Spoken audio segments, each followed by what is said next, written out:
Good morning, guys. I told you I will be visiting my sisters for African dishes today, and today is a good day to say hello to them. Ẹ káàárọ̀, ẹ káàsán.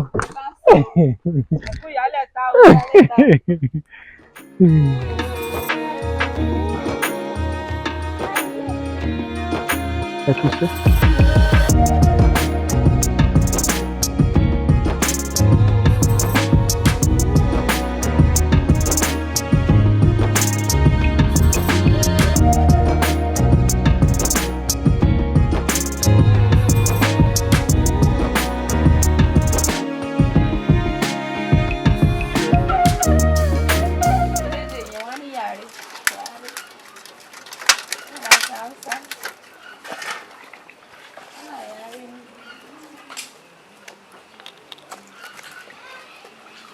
Camera.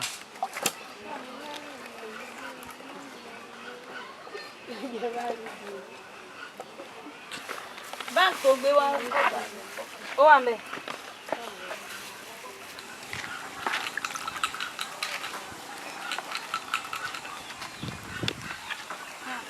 Ó fi já ata yẹn.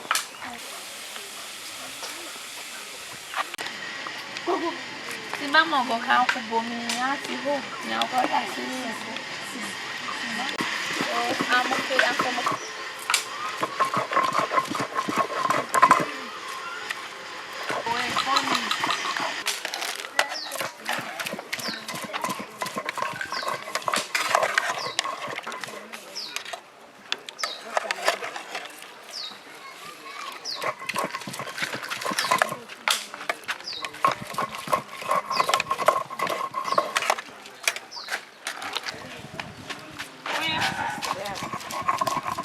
Come on, ya pa wọn. Akọ̀lọ̀ kí wọn.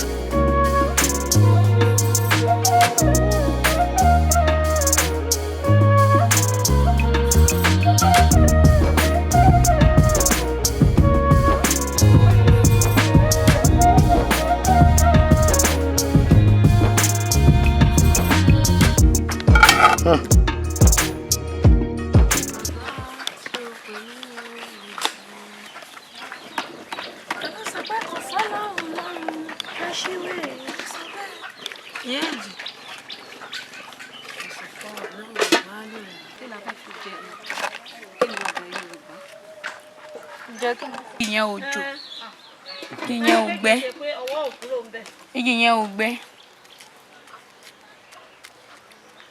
Ṣé jíńjà nìyẹn ni? Kì í ṣe jíńjà. Turmeric lórí bẹ́ẹ̀ kì í ṣe jíńjà o. Ok, àjò náà làjò. Ok, àjò náà. Àbí jàre turmeric ni. Àjò.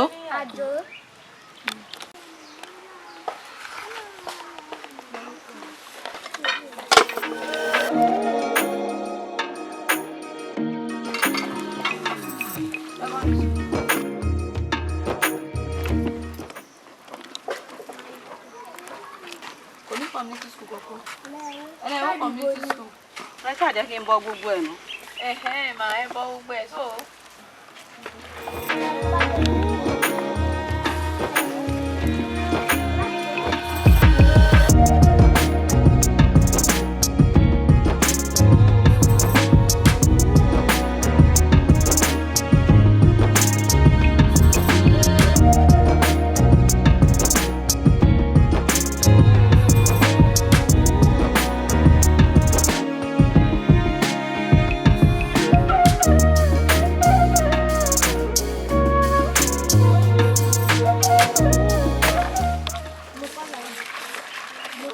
Gbàkọ̀dà o.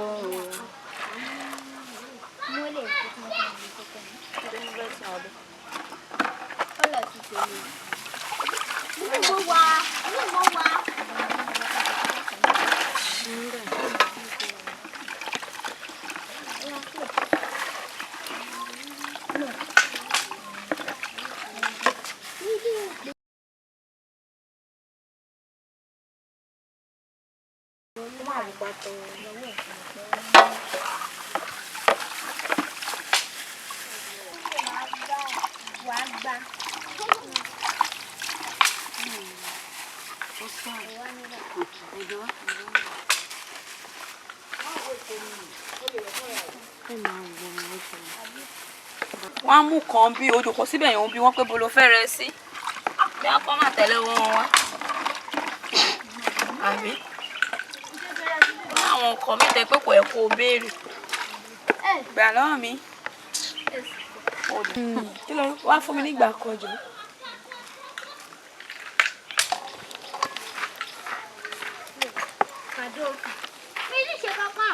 Ẹ jókòó wọ́n sì máa ń gbé kinní wọn.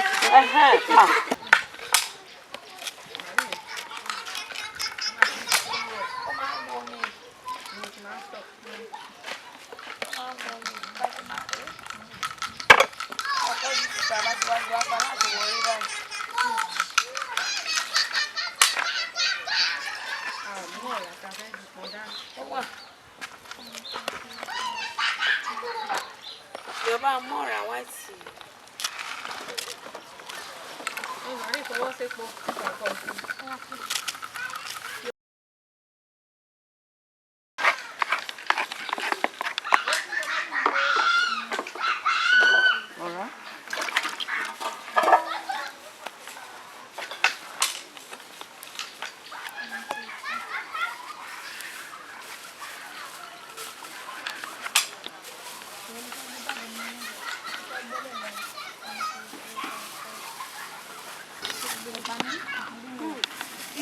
Abibi.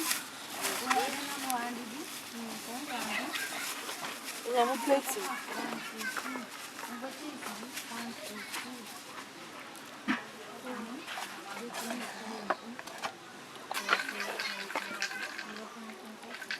Wọ́n ṣe àtẹ̀rí náà tó fẹ́ gúnyán lọ́sàn-án yìí. Ìyẹn ń lọ. Ẹ kọ́ fún ayé fún àgbẹ̀.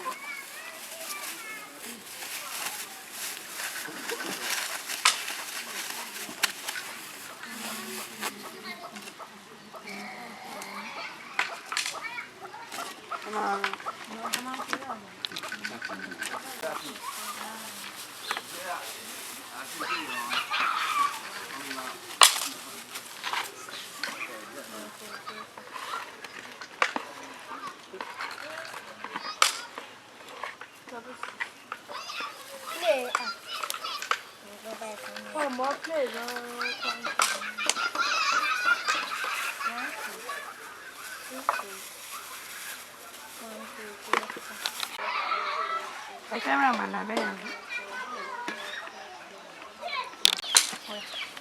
Ẹ̀fọ́ tó gẹ́ra. Kíní ẹ̀fọ́ ló gé àlùbọ́sà ìlàlá bẹ́ẹ̀ ni. À jẹ́ bẹ́ẹ̀ ó yá gbá ẹ̀fọ́ ọ̀hún fún mi ó wà ní stand by.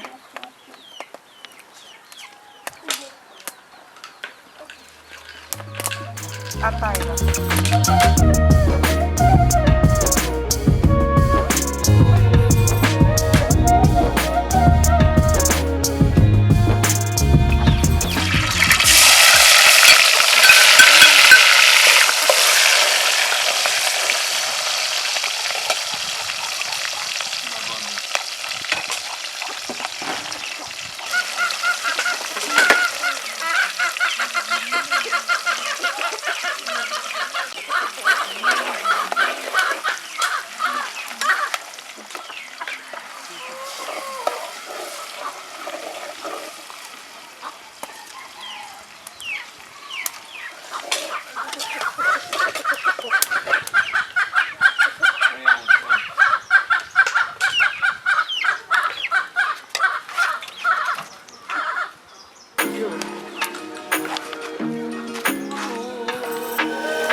Lẹ́nu kí n bá yín ṣe.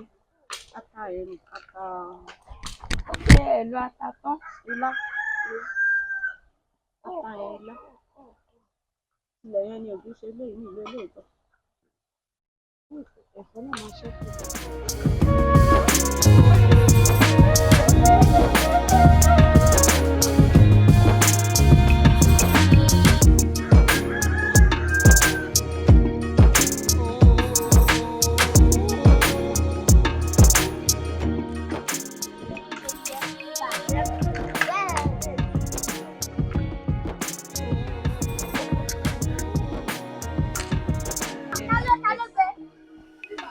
Jerry.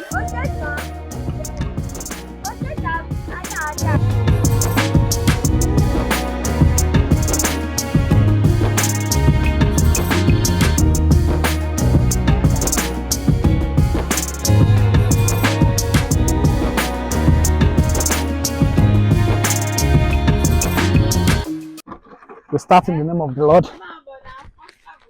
Kí lẹ fẹ́ sàbọ̀ náà? Okay, ẹ máa fi ọbẹ̀ pẹ̀lú ọbẹ̀ o. Ẹ̀fọ́? Okay, ọbẹ̀ okay. Guys, my food the eba with the cassava flakes with ẹ̀fọ́ with vegetable soup is ready. I think these are 6. Should I throw it away or should I eat it too? I'm going to the Not bad.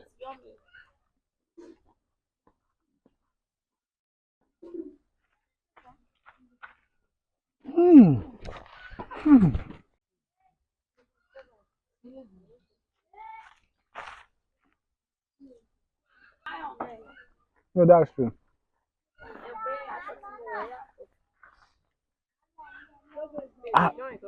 Ògùn fi abọ́ di gbogbo ẹ̀ láàrin.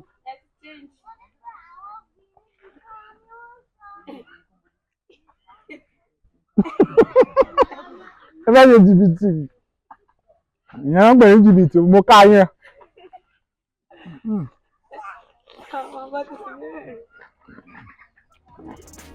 Not bad.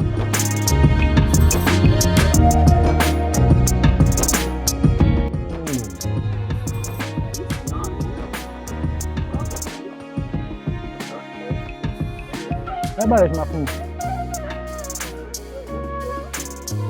Okay. Ilé ìdílé náà.